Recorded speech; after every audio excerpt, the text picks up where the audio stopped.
চতুর্থ শ্রেণীর শিক্ষার্থী বন্ধুরা, তোমাদের গণিত বইয়ের 126 পৃষ্ঠায় পরিমাপ অধ্যায়ে 3 নম্বর অঙ্কটি, হাসান তার পরিবারের জন্য 1.5 কেজি মাংস কিনল।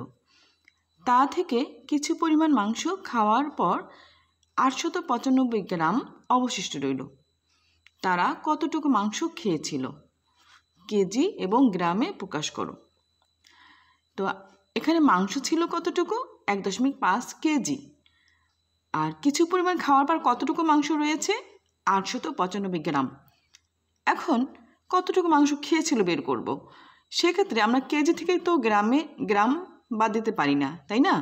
সেক্ষেত্রে আমরা কেজিকে আগে গ্রামে প্রকাশ করব। দেখো, সমাধান করেছি যে আমরা জানি 1 কেজি সমান 1000 গ্রাম।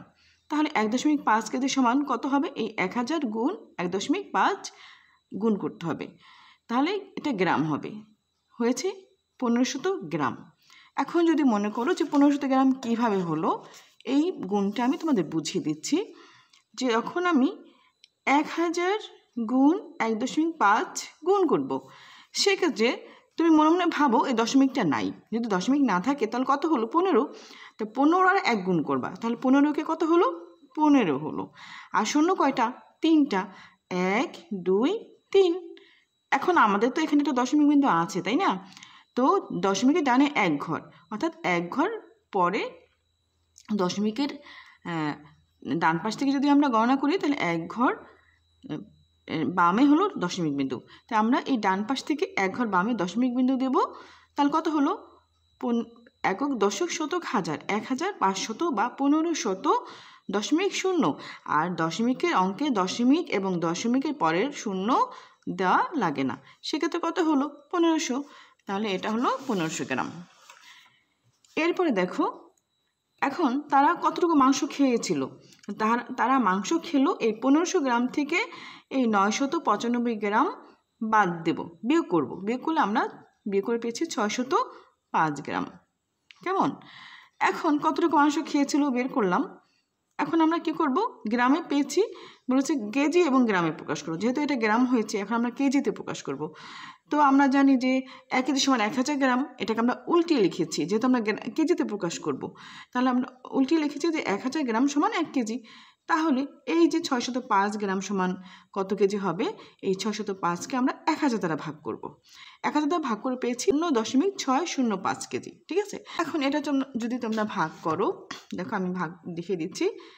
1000 দ্বারা আমরা কি করব? এটা কত? 605। 605 এটাকে আমরা ভাগ করব। দেখো, 605-এর মধ্যে 1000 যায় না, ঠিক আছে? কারণ এটা ছোট সংখ্যা। সেক্ষেত্রে আমরা কি করব জানো? সেক্ষেত্রে আমরা শূন্য বাদ দেবো। দেখো, 0, 1000 0 0। এখন আমরা যদি বিয়োগ করি 5 0 6 হয়। এখন এটা দশমিক বিন্দু দিয়ে আমরা এখানে একটা শূন্য দেব। তাহলে এখানে কত হলো?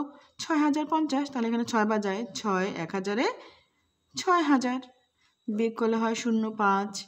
ঠিক আছে? আমরা কি করব? এই দশমিকের জন্য আরেকটি শূন্য নেব। ঠিক আছে? এখন আরেকটি শূন্য নিলে এখন 500 হলো। 500-এর মধ্যে 1000 যায় না, একবার যায় না। তাহলে আমরা শূন্যবার যাই, আমরা শূন্যবার নেব। 1000 0 0। এরপর বিয়োগ করব 5 0 0। এরপরে দশমিকের জন্য আবার শূন্য নিতে পারবো। 5000 হলো। এবার 5 বার যায়, 5 1000-এ 5000 মিলে গেল। আমাদের এখানে শূন্য হবে। তাহলে কত হলো? 0.605। ঠিক এভাবে ভাগ করতে হবে। তাহলে আমরা পেয়েছি 0.605 কেজি। তাহলে উত্তর হবে 0.605 কেজি অথবা 605 গ্রাম। ধন্যবাদ।